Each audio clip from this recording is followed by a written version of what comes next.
అందరికీ నమస్కారం. ఓం నమ శివాయ. Welcome to Harish Reddy talks. ఈరోజు తల్లిదండ్రులు లేదా టీచర్లు పిల్లలకి మనం కొన్ని ముఖ్యమైన విషయాలను ఖచ్చితంగా నేర్పాలి. అప్పుడు ఏమవుతుందంటే ఆ పిల్లలు సమాజంలోకి వెళ్ళి పెద్దగా అయిన తర్వాత మంచి పేరు సంపాదించుకుంటారు. ఆ విశేషాలు ఆ 10 విషయాలు ఏంటో మనం ఇక్కడ తెలుసుకునే ప్రయత్నం చేద్దాం.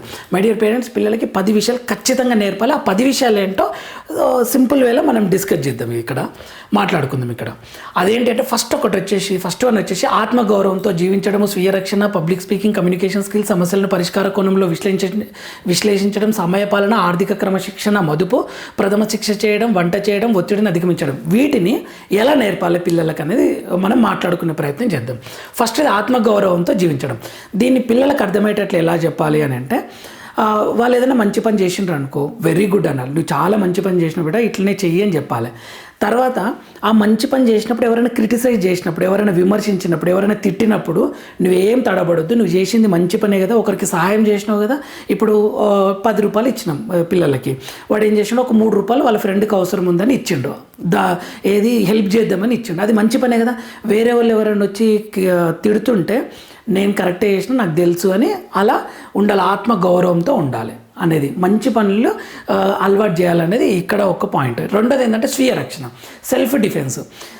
పిల్లలకి మనం జాగ్రత్తలు ఎలా చెప్పాలి అంటే, ఆడపిల్లలైనా మగపిల్లలైనా గుడ్ టచ్ బ్యాడ్ టచ్ గురించి చెప్పాలి. బయట వ్యక్తులతో ఎలా ఉండాలి, బయట ప్రమాదకరమైన వ్యక్తులు ఉంటారు, మంచి వ్యక్తులు ఉంటారు. సో మీకు తెలియదు, పిల్లలకి గుర్తుపట్టలేరు. సో మీరు అలర్ట్ ఉండాలి. ఎవరైనా చూపుల్లో కానీ, ఆలోచనలో కానీ, బిహేవియర్లో కానీ తప్పు అనిపించింది అని అనిపించిన వెంటనే తల్లిదండ్రులకు చెప్పాలి, లేదా టీచర్లకు చెప్పాలి అని చెప్పేసి దాని గురించి కొంత అవేర్నెస్ కలిగించాలి. ఇది ప్రతిరోజు అన్నీ చెప్పాల్సిన అవసరం లేదు, ఆ సందర్భాన్ని బట్టి పిల్లలకి అలవాటు నేర్పిస్తూ ఉండాలి. ఇది స్వీయ రక్షణ. సెకండ్ది. మూడోది పబ్లిక్ స్పీకింగ్. ఇదైతే మోస్ట్ ఆఫ్ ది ఫ్యామిలీలో, చాలా కుటుంబాల లోపల చుట్టాలు వచ్చినప్పుడు పిల్లలు తప్పించుకొని తిరుగుతుంటారు, కనపడరు. అప్పుడు మనం ఏం చేయాలి, తల్లిదండ్రులు పిల్లల్ని అలా తప్పించుకొని తిరగనియొద్దు. పిలిచి, ఇగో ఈ బాబాయ్, ఈయన పిన్ని, ఈయన అత్త, అక్క అని ఇలా వాళ్ళ దగ్గర మాట్లాడియాలి. అప్పుడు ఏమైతుందంటే పిల్లల లోపల ఇన్ఫియారిటీ పోతుంది.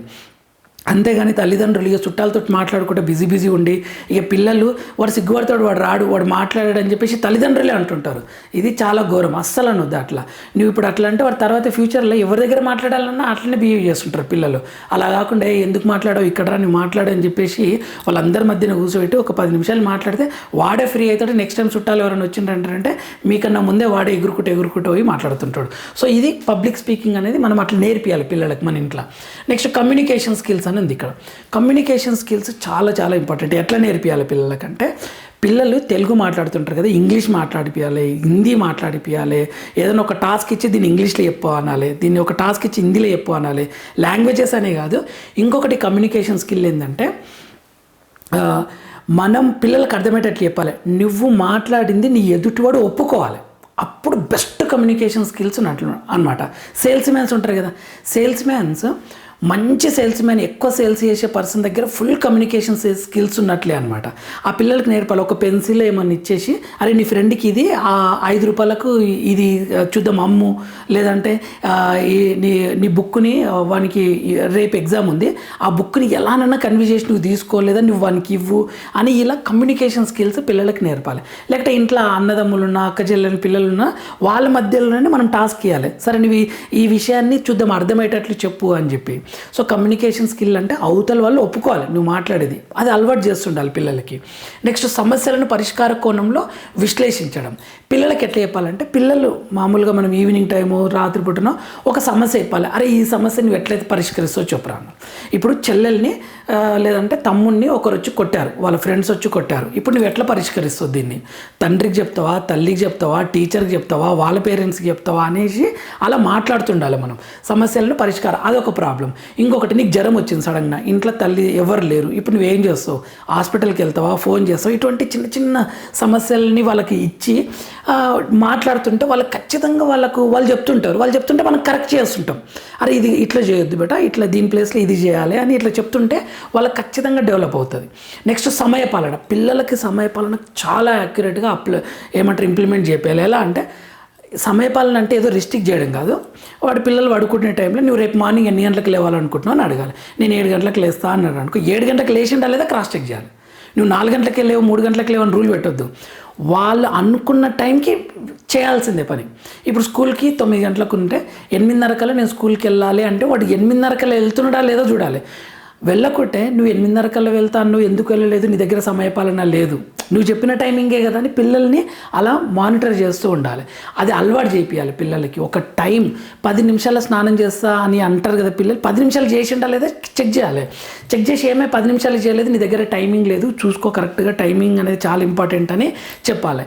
అప్పుడు ఏమవుతుందంటే ఫ్యూచర్లో కూడా వాళ్ళు జాబ్ చేసేటప్పుడు కానీ, ఎగ్జామ్కి ప్రిపేర్ అయ్యేటప్పుడు కానీ, కాంపిటేటివ్ ఎగ్జామ్ ప్రిపేర్ అయ్యేటప్పుడు కానీ ఏదైతే అనుకుంటారో ఆ టైంకి చేసేస్తారు. అది అలవాటు చేసి అది అలా చేస్తే వాళ్ళకి మంచి కాంప్లిమెంట్స్ ఇవ్వాలి. రెండోది ఇంకొకటి ఏంటంటే ఆర్థిక క్రమశిక్షణ, మదుపు. ఆర్థిక క్రమశిక్షణ అంటే నీకు 100 రూపాయలు ఇస్తా, వానికి పెన్సిల్, పెన్ను, బుక్స్ కావాలంటే 100 200 ఇచ్చేసి అన్నీ తీసుకొని నాకు లెక్క ఎంత అయిందో చెప్పని వాళ్ళతోటే చేపియాలి. అది అప్పుడు వానికి అలర్ట్ ఉంటాడు. ఓహో 10 రూపాయలు పెన్సిల్ అయింది, 20 రూపాయలు నోట్స్ అయింది అని చెప్పేసి రాపిస్తాడు. రాసుకొని వాడు క్లియర్గా ఒక క్రమశిక్షణ, డిసిప్లిన్గా ఉంటాడు. మదుపు ఎట్లా నేర్పియాలి పిల్లలకంటే, ఇప్పుడు తల్లి మదర్ పాకెట్ మనీ డైలీ ఒక 10 రూపాయలు ఇస్తే ఫాదర్ ఏం చేయాలి, నువ్వు నాకు డైలీ ఒక 2 రూపాయలు ఇయ్యి, 10 రోజుల తర్వాత నీకు 30 రూపాయలు ఇస్తా అని చెప్తే వాడు ఖచ్చితంగా అలర్ట్ అవుతాడు. అరే నాకు 10 రూపాయలు బెనిఫిట్ అవుతుంది కదా, రోజు 2 రూపాయలు ఇస్తే 10 రోజుల తర్వాత నాకు 30 రూపాయలు అని అటువంటి చిన్న టాస్క్లు ఇచ్చేసి పిల్లలకు ఆర్థిక క్రమశిక్షణ, మదుపుని అలవాటు చేయాలి. నెక్స్ట్ ప్రథమ చికిత్స చేయడం. ఈ ప్రథమ చికిత్స అంటే ఏదైనా చిన్న దెబ్బలు తగిలినప్పుడు ఫస్ట్ ఎయిడ్ ఎలా చేయాలి అనేది వాళ్ళకు చేసి చూపించాలి. ఇప్పుడు మట్టిలో ఆడుతుంటాడు, కింద పడి దెబ్బలు తగిలిసుకొని రక్తం కారుతుంటుంది. అప్పుడు మనం ఏం చేయాలి, ఈ టైంలో నువ్వు ఏం చేస్తావు నీకు మనం నేర్పియాలన్నమాట. ఆ పిల్లలకి నేర్పియాలి. పసుపు రాయడము, క్లీన్ చేసుకోవడము, అది తర్వాత డాక్టర్ దగ్గరికి వెళ్ళడం, ఇలా ఫస్ట్ ఎయిడ్ గురించి కూడా పిల్లలకు నేర్పియాలి. నెక్స్ట్ వంట చేయడం. ఇంట్లో పిల్లలు ఉంటే ఖచ్చితంగా మదర్కి హెల్ప్ చేయాలి, నో డౌట్. అందులో ఏదో చదువుకుంటుంటారు కదా అని తల్లులు కూడా ఈ మధ్యన అసలు పని ఎవరు చదువుకుంటాడు కదా ఎందుకని అలా అస్సలు చేయొద్దు. ఖచ్చితంగా కిచెన్లో వాళ్ళ దగ్గర హెల్ప్ తీసుకోవాలి, వాళ్ళ దగ్గర పని చేపిస్తుండాలి. అప్పుడు వాళ్ళకి అర్థమవుతుంది అనమాట. అది ఒక చాలా పెద్ద కిచెన్ అంటే నాకు తెలిసి కిచెన్ కనుక కరెక్ట్ పెట్టుకున్నారంటే ఇక మంచి మైండ్ సెట్ ఉన్నట్లే. ఆ రకంగా పిల్లలకి వంట చేయడము అవన్నీ నేర్పియాలి ప్రతిదీ. నెక్స్ట్ ఎవరైనా ఎప్పుడైనా నేర్పిస్తూ ఒకరోజు ఏం చేయాలి, వాళ్ళతోటి చపాతీలు చేయని చెప్పాలి, వాళ్ళతోటి చిన్న టాస్కులు చేపియాలి. నెక్స్ట్ ఒత్తిడిని అధిగమించడం కూడా పిల్లలకి నేర్పియాలి. ఒత్తిడిని అధిగమించడం చాలా ఇంపార్టెంట్. రేపు ఎగ్జామ్ ఉంది, ఈరోజు వాటి సిలబస్ కంప్లీట్ కాలేదని హైరాణ పడుతుంటాడు, వాళ్ళ దగ్గర మాట్లాడాలి. ఇప్పుడు నీకు ఎగ్జామ్ ఉంది, 100 మార్కులకు 100 కావద్దు, 100 మార్కులకు 100 రావాలని కాదు కదా నీ టార్గెట్. 70 మార్కులకు ప్రిపేర్గా, 70 మార్కులకు వీలు కాకపోతే 60 మార్కులకు ప్రిపేర్గా, 60కి వీలు కాకపోతే 40 మార్కులు ఫస్ట్ అక్కడ రీచ్గా, అక్కడ నుంచి మెల్లగా పెంచుకుంటూ అని చెప్పేసి అలా టాస్క్లు ఇచ్చి మనం ఏం చేయాలంటే ఒత్తిడిని అధిగమించడం ఎలాగో నేర్పియాలి. ఆ టైంకి మైండ్ సెటిల్ చేసుకోవాలి, ప్రెషర్ హైరాణ పడొద్దు, టెన్షన్ పడొద్దు, స్లోగా మైండ్ సెటిల్ చేసుకోవాలని చెప్పేసి ఇలా మనం పిల్లల దగ్గర మాట్లాడుతూ ఉంటే ఖచ్చితంగా పిల్లలు మైండ్ సెట్ అనేది, క్యారెక్టర్ అనేది చాలా స్ట్రాంగ్ అవుతుంది. ఫ్యూచర్లో బయటికి సొసైటీలోకి వెళ్ళిన తర్వాత మంచి పేరు సంపాదిస్తారు, సొసైటీకి కూడా చాలా హెల్ప్ చేస్తారు. ఇది బాగా నచ్చి చెప్తున్నా. ఇంకొక విషయం ఉంటుంది ఇక్కడ, ఇది చాలామంది తప్పు చేసేది, పేరెంట్స్ కానీ టీచర్స్ కానీ, మేధస్సు కన్నా సంకల్పమే గొప్పది అనేది పిల్లలకు అర్థమయ్యేటట్లు చెప్పాలి. కానీ కొద్దిమంది తల్లిదండ్రులు వాడు టాలెంటెడ్, నీకు టాలెంట్ లేదంటారు, లేదా నీకు టాలెంట్ ఎక్కువ ఉంది వానికి టాలెంట్ లేదంటారు. ఇది తప్పండి. టాలెంట్ అనేది కాదు, మేధస్సు అనేది హార్డ్ వర్క్. ఒకరు హార్డ్ వర్క్ ఎక్కువ, హార్డ్ వర్క్ తక్కువ. హార్డ్ వర్క్ ఎక్కువ చేస్తున్నారు కాబట్టి అన్ని మార్కులు వస్తున్నాయి, మంచి టాప్ ఉన్నారు. నువ్వు హార్డ్ వర్క్ చేస్తలేవు కాబట్టి తక్కువ మార్కులు ఉన్నాయని ఇలా అలవాటు చేపిస్తే ఆ హార్డ్ వర్కే ఇంపార్టెంట్, సంకల్పమే ఇంపార్టెంట్ అనేది కనుక వాళ్ళ దగ్గర డెవలప్ అయితే వాళ్ళకు ఇన్ఫినిటీ రాదు. వాళ్ళ నేను టాలెంట్ కాదు అనేది రాదు. నేను కష్టపడితే నేను సక్సెస్ అవుతా అనేది వాళ్ళకి అర్థమవుతుంది. ఇక్కడ ఇచ్చారు చూడండి, ఒక విషయం గుర్తుంచుకోండి, మేధస్సు కన్నా సంకల్పమే గొప్పది. అమోఘమైన తెలివితేట లేకపోయినా చేపట్టిన పనిని ఎలాగైనా పూర్తి చేయాలన్న పట్టుదలతో కృషి చేసిన వారే జీవితంలో విజేతలుగా నిలుస్తారు. కాబట్టి మీ లక్ష్యం కోసం నిరంతరం శ్రమించండి, తప్పక ఫలితాలు సాధిస్తారు. ఈ విషయం పిల్లలకు అర్థమయ్యేటట్లు కనుక చేపిస్తే నాకు తెలిసి జీవితంలో వాళ్ళు ఏది పట్టిందల్లా బంగారమే అవుతుంది. My dear parents and teachers, మీరు పిల్లలకి ఇవి మాట్లాడుతూ నేర్పించండి. Welcome to Harish Reddy talks. ఇటువంటి ఇన్ఫర్మేటివ్, మోటివేటెడ్, యూస్ఫుల్ వీడియోస్ కోసం మన ఛానల్ని లైక్ చేయండి, షేర్ చేయండి, సబ్స్క్రైబ్ చేసుకోండి. ఓం నమః శివాయ, ఓం నమో భగవతే వాసుదేవాయ.